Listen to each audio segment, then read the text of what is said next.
Hello à toutes et tous, je vais profiter de mon passage en ville pour faire un petit état des lieux du monde du luxe. C'est quelque chose que je voulais faire depuis très longtemps et puis maintenant avec la levée des mesures Covid, je pense que c'est le bon moment pour aller en fait explorer ce monde du luxe et puis voir en fait à quoi il correspond réellement, comment on est accueilli, comment les gens se comportent avec un kidam comme moi qui forcément va pas être un grand acheteur. J'ai pas forcément le look, même si aujourd'hui il n'y a plus trop de look, mais j'ai pas le look d'un acheteur dubaïote ou russe ou chinois. Et l'idée c'est de savoir un petit peu comment on est accueilli dans ces magasins, puisque c'est visiblement ce qui rend Genève florissante. Donc le but c'est pas d'aller les faire chier puis de chercher le conflit ou la provocation, c'est juste de rentrer, voir comment on est accueilli, ressortir et faire un petit état des lieux, un petit bilan de chaque magasin que j'aurai visité dans la matinée. Il n'y a pas vraiment de choix très défini, il se trouve que je vais me balader en ville et puis rentrer dans les boutiques. La première que je crois c'est celle de Marpiguet, de chez AP. On va aller voir comment ça se passe. Alors la boutique est sublime, mais un accueil hyper glacial. Vraiment, j'ai été transparent pendant 5 minutes avant que quelqu'un daigne venir m'adresser la parole. La réceptionniste était adorable, mais finalement elle a juste fait son boulot de dire bonjour et est-ce que je peux vous renseigner. Voilà, c'est ni bon ni mal, ni bien ni mauvais, c'est pas forcément super concluant, mais ça le fait. Enchaîné chez Roger Dubuis. La dernière fois où je suis passé, j'avais trouvé que l'entrée était un peu oppressante. On va voir comment ça se passe une fois qu'on a franchi les portes. Très belle rencontre chez Roger Dubuis où je pensais y rester 2 minutes et je suis resté 20. On m'a proposé à boire, on m'a proposé de me montrer des pièces, on m'a sorti des pièces de vitrine pour me les présenter. Donc voilà, très belle rencontre chez Roger Dubuis et là je ressors avec une très belle impression. Le prochain c'est Tiffany, là ils ont été beaucoup dans l'actualité ces derniers temps. Alors encore une fois c'était très courtois mais en même temps ça c'était pas terrible en fait. J'ai bien compris que finalement je dérangeais plus que j'arrangeais d'être là. Voilà. Mais c'était courtois donc j'ai pas à me plaindre, c'était poli, c'était courtois mais aucune affinité en ressortant par contre. Alors juste derrière moi il y a Breguet. Breguet j'ai pas besoin d'y retourner parce que j'y suis déjà allé plusieurs fois. Et j'avoue que l'accueil a été toujours hyper bien. On nous fait des démonstrations, on nous parle de certaines pièces, on nous montre comment les guillocheurs travaillent. Donc voilà, je ne vais pas y retourner pour casser les pieds pour rien et je connais déjà le verdict. Donc voilà, ici c'est cool. On va aller voir chez Chopard. Voilà, c'est pas dénué de tout intérêt, donc on va quand même aller voir et puis essayer de se rendre compte comment ça se passe. C'est juste derrière moi. Alors encore une fois un accueil hyper glacial mais hyper pro, hein, hyper bien, hyper gentil, hyper poli, mais très glacial quand même. On se rend vite compte que la boutique est compliquée, on ne trouve pas l'entrée, elle est un peu vieillotte en termes de déco. Par contre, c'est la première fois où quand je ressors, on m'a offert un sac avec un catalogue et puis une histoire. Donc voilà, moi je suis pas à la chasse aux goodies, hein, j'aime bien ça, mais voilà, pour ça c'était quand même cool et on m'a pas pris de haut. Voilà, c'était juste un peu froid mais on m'a pas pris de haut. Je vais enchaîner chez IWC, c'est une marque que j'ai toujours aimé leurs produits, mais par contre en termes de marketing, je les ai toujours trouvés à la ramasse. On va aller voir comment ça se passe. Alors c'était très sympa chez IWC, forcément je suis tombé sur un passionné de Formule 1. Donc quand j'ai attaqué avec cette carte en parlant de la collaboration IWC, Hamilton, Mercedes, ce qui s'était passé l'année passée en fin de championnat de F1, forcément au lieu d'y passer 5 minutes, j'en ai passé 20 minutes. Mais c'était très cool, accueil très open. On sent que voilà, on est plus accessible et franchement c'était vraiment sympa. On va aller tester Panerai, nouvelle boutique, elle a juste 1 mois. Ça semble assez intéressant, on va voir comment ça se passe. Franchement c'était exceptionnel, l'accueil est super chaleureux, les produits on peut les voir et les toucher, ça c'est la première fois que ça m'arrive. Vraiment ils sont pas dans les vitrines, ils sont en libre accès. La boutique est démentielle, la déco est super et franchement le personnel est au top. Donc voilà, Panerai c'est une marque avec laquelle j'avais un peu de peine à me situer. Et là je vous le dis franchement, allez faire l'expérience, franchissez la porte de cette boutique parce que ça vaut vraiment la peine. Deuxième journée, on va essayer de se faire encore quelques boutiques. Toujours en mode street, hein, vraiment avec mes actions aux pieds, en jeans de Nîmes. On va voir si j'arrive à tout rentrer en 2 fois, c'est pas forcément gagné.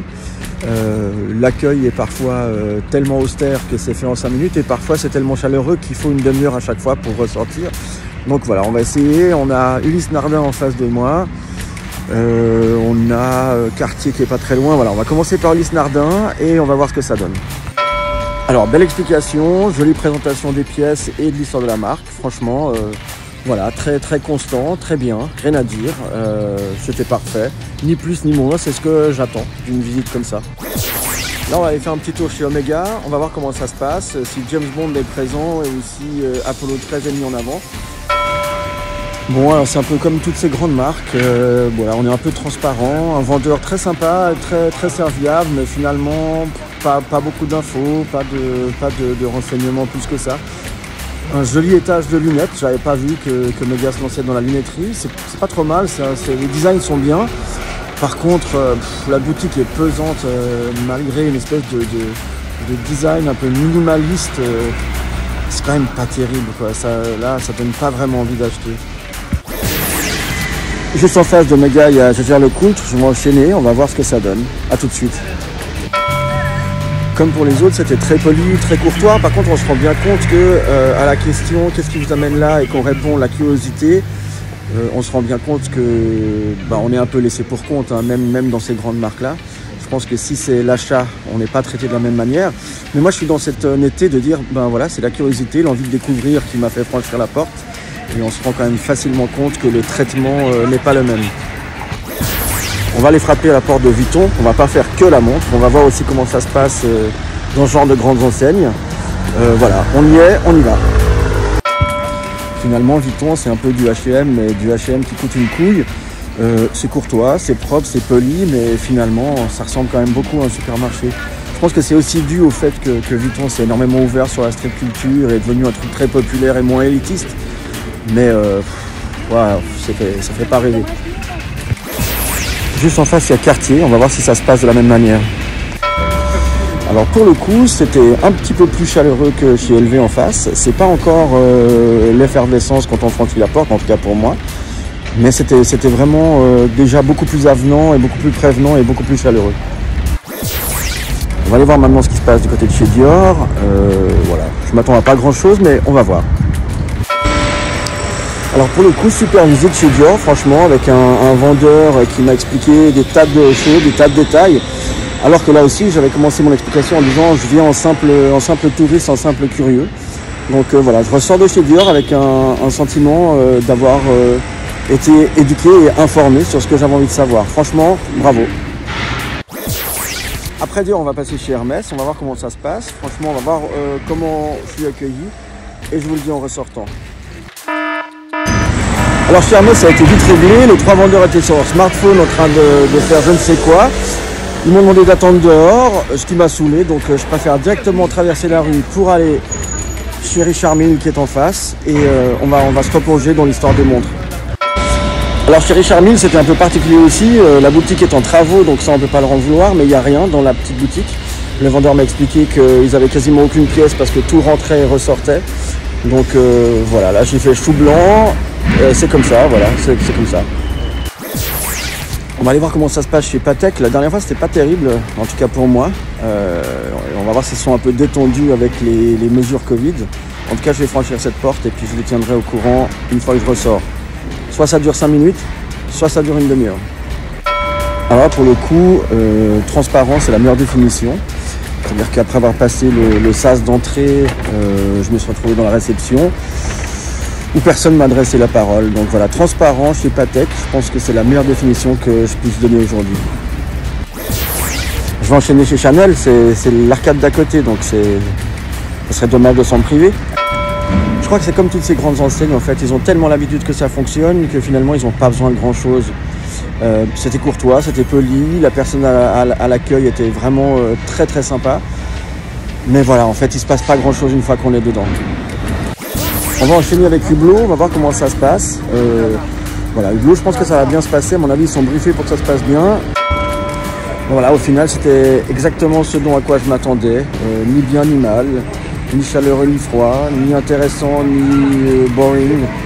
Voilà, c'est une boutique simple, classique, à part qu'un truc insupportable qui sont les présentoirs qui se rétractent quand on les regarde de trop près. Donc finalement, quand on veut regarder un détail sur une montre, on ne peut pas. Mais voilà, je m'attendais exactement à ça et c'est exactement comme ça que ça s'est produit. On va aller voir en face. En face, il y a Vacheron Constantin. On va aller voir comment ça se passe chez Vacheron. Ils ont une vitrine super pop pour le coup. Donc on va voir si eux aussi sont super pop à l'intérieur. Alors chez Vacheron, on est carrément à 2 pas de la Cata en fait. Une vitrine super pop, mais quand je demande s'il y a un lien avec les produits, on me répond qu'en fait il y a un département vitrine et que finalement c'est le département vitrine qui choisit et qu'ils ne savent pas vraiment pourquoi c'est fait comme ça et sans aucune autre explication. Donc franchement là, 0 sur 10 pointé. On va passer chez Journe, juste derrière moi. On est loin de la grosse industrie, en tout cas c'est ce qui me semble. Peut-être que je me trompe avec tous les rachats possibles et inimaginables dans le monde aujourd'hui, mais voilà, ça a l'air plus petit, donc on va voir comment ça se passe. Ben voilà, ça s'est très très bien passé chez Journe, forcément. Petite manufacture, un monsieur qui m'a raconté toute l'histoire, qui m'a expliqué où ils en étaient, la situation, à quel point c'était compliqué pour eux de pouvoir livrer les montres qui sont commandées. J'ai eu vraiment un très bel accueil et du coup une très belle explication. Mais ça aussi, une fois de plus, je m'en doutais un peu et ça n'a fait que conforter ce que je pensais. Donc voilà, n'hésitez pas à franchir cette porte et à aller voir ce qu'il y a dedans. On va aller faire un petit tour chez Piaget. Je m'attends pas à grand chose, on va voir comment ça se passe. Alors Piaget, c'était très sympa, avec une discussion très ouverte sur où ils sont, où ils se situent. C'était accueillant et sympa et franchement ça s'est très bien passé, ni plus ni moins, mais vraiment voilà, très sympa. Et si on allait se faire un petit Louboutin pour voir? Allez, à tout de suite. Alors pour le coup, chez Louboutin, une vendeuse très sympa, assez jeune, voilà, de bonne humeur, souriante. Pas besoin de quelqu'un qui nous ouvre la porte, donc ça c'est aussi agréable, même si je comprends le concept de sécurité, ça fait quand même du bien de pouvoir pousser la porte soi-même. Donc voilà, une jolie petite expérience, finalement pas déplaisante chez Louboutin. Je ne sais pas si avec Armani on est toujours dans le milieu du luxe, en tout cas si on rentre chez Dior et chez Chanel, on peut quand même rentrer chez Armani. À tout de suite. Bon, pour être franc, je suis même pas rentré, je sais pas si c'est un showroom ou quoi, mais ça a l'air tellement morne et triste que j'ai même pas franchi la porte. Désolé, c'était peut-être super, mais là, ça donne même pas envie de rentrer. On va aller faire un petit tour chez Breitling. Ils sont repositionnés il y a quelques temps, notamment dans le monde du surf. On va aller voir comment ça se passe, à tout de suite. Alors, très cool échange chez Breitling. Forcément, des vendeurs jeunes et un peu dynamiques qui ont un peu la pêche. Donc forcément, l'accueil et l'échange, on le ressent. Ils n'ont pas l'air d'être trop blasés par leur boulot. Donc voilà, c'est très open. Voilà, très bonne note en ressortant. À tout à l'heure.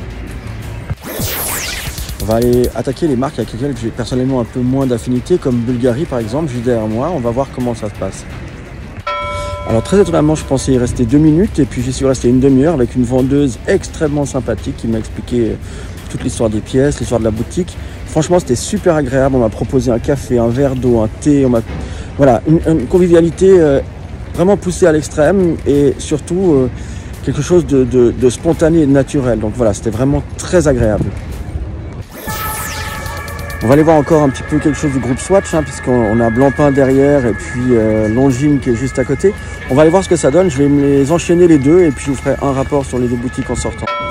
Finalement, j'ai fait un débrief séparé parce que la vendeuse de chez Blancpain était tellement gentille et tellement présente. Elle m'a raconté toute l'histoire de la marque et tout ce qu'elle pouvait me raconter. Donc, elle était vraiment top. J'ai pas envie de grouper les deux.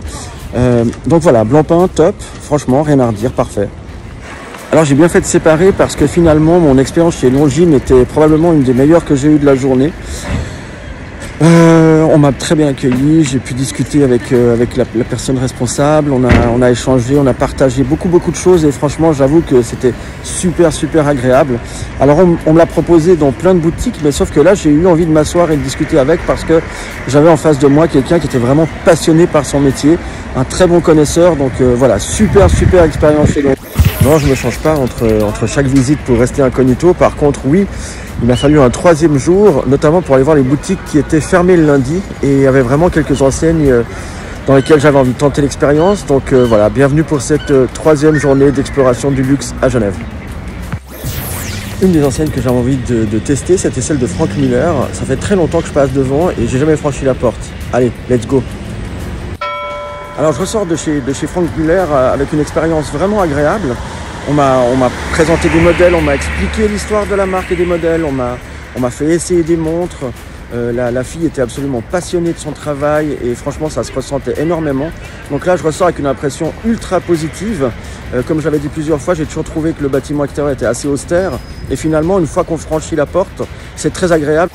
Est-ce qu'une marque cheap faisant partie d'un grand groupe fort est aussi classe ou pas? On va essayer d'aller voir. Alors c'est marrant parce que finalement j'ai été presque, non pas presque, j'ai été mieux reçu chez Swatch que chez certaines boutiques, alors que les montres sont à 60 francs et à 100 francs. L'accueil était parfait, on m'a expliqué plein de choses, on m'a montré plein de collections. Et voilà, comme quoi, finalement, le prix d'une montre n'est pas déterminant sur la qualité de l'accueil. Dans les marques très improbables, il y a Urwerk, qui a une boutique à la rue du Bourg-de-Four. On va voir ce que ça donne. J'ai l'impression que c'est une boutique atelier. Voilà, aucune idée de comment ça va se passer. Je vous le dis tout de suite. Alors pour le coup, j'ai rien vu, c'est dommage, mais voilà, c'est comme ça. C'est effectivement une boutique showroom atelier, et puis ils sont en pleine préparation de Watches and Wonders, donc voilà, j'ai franchi la porte et je suis ressorti parce qu'on m'a fait comprendre que finalement il n'y avait rien à voir. C'est un petit peu dommage quand même. Je pense que ils auraient dû prendre 2 minutes pour m'expliquer un petit peu des choses, mais c'était pas le cas. Tant pis pour eux, tant pis pour moi. Chez Vander Borrelli, on est vraiment très loin de mon quotidien. On est vraiment très loin de boutiques où j'ai l'habitude de rentrer. On va voir, ça brille, on va voir comment ça se passe. Comme d'habitude, très chaleureux, très poli, très avenant, mais voilà, pas le coup de cœur non plus. Une note moyenne chez eux, avec vraiment une très jolie boutique. Mais voilà, faut rentrer pour acheter, autrement c'est pas non plus le paradis. Est-ce que vous pouvez vraiment faire le tour de ces boutiques de luxe et de mode sans passer chez Gucci? La réponse est non, alors on y va. Une super belle visite chez Gucci avec une dame absolument charmante et extrêmement gentille qui m'a fait visiter la boutique, qui m'a expliqué les histoires. Donc là pour le coup, très bonne note chez Gucci, contrairement à certains de leurs concurrents. Voilà, ça fait plaisir d'avoir franchi la porte et je ressors vraiment heureux de cette visite. Il est temps d'aller tester Prada, on y va. Alors après avoir testé le mode transparent chez Prada, j'ai pu tester le level d'après, qui s'appelle le mode fantôme, c'est-à-dire on rentre, personne ne dit bonjour, personne ne dit au revoir et on ressort, alors que tout le monde est affairé dans la boutique, mais voilà, pas un regard, pas un signe extérieur, que dalle. Donc voilà, merci pour ce magnifique moment de plaisir intense chez Prada. En passant devant, je me suis dit, tiens, et Saint-Laurent, pourquoi pas? Qu'est-ce qui reste de tout ça? Allez, allons essayer. Alors, Saint-Laurent, pour le coup, c'est aussi un échec total. Voilà, c'est courtois, mais on se rend bien compte que finalement, on n'est pas à notre place et qu'on nous le fait bien sentir. Donc voilà, pas terrible, à ne pas refaire. Je ne pouvais pas faire ce petit sujet sans passer chez Rolex. En général, ils sont cool, mais ils peuvent aussi être vraiment hautains. On a déjà fait l'expérience, notamment à Baselworld. On va voir comment ça se passe à la boutique. Alors c'était très particulier parce qu'il faut faire la queue à l'extérieur parce qu'en fait, chaque client est pris en charge. Donc c'est vrai qu'au départ, ça m'a un peu saoulé de faire la queue. C'est pas que je me sens plus ou moins que quelqu'un d'autre, mais j'avais pas forcément que ça à faire. Et puis un conseiller est sorti, nous a offert un café, un thé pour attendre. C'est assez classe et du coup je lui ai dit que je voulais juste visiter la boutique, donc il m'a fait rentrer. L'accueil était à la hauteur de la réputation de la marque. Franchement, pour le coup c'était très bien, très classe. Voilà, on m'a parlé ouvertement des délais, de tout ce qu'il y a. Donc franchement, j'ai rien à dire, c'est parfait, c'est top. Ce qui est franchement dingue, c'est qu'au final, c'est une évidence que j'ai pas la tête de l'emploi et que j'ai pas les habits qui vont avec. Mais cette tête-là, je l'ai eu pour chacune des boutiques pour laquelle j'ai franchi la porte d'entrée. Et je peux vous dire qu'aujourd'hui, le traitement, il est quand même très différent suivant l'enseigne dans laquelle on rentre. Ça m'a servi de leçon, j'espère que vous aussi. Et à bientôt.